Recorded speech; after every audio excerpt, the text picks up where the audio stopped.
Star Wars being a Fox film allowed us to, if we wanted to use some sound effects from their old classic library. And being a real fan of the old sound effects, I did pull a few things and use them here and there.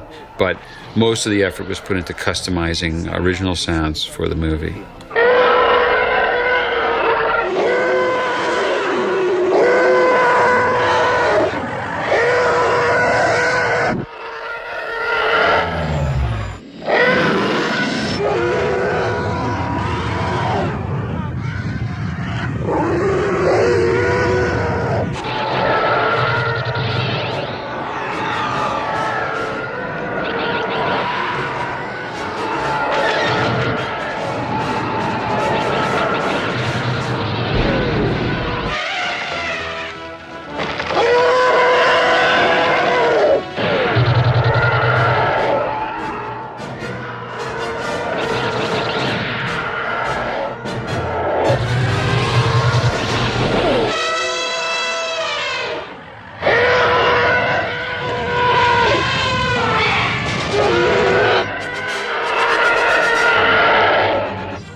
There were many new ships that needed sounds. The Y-Wing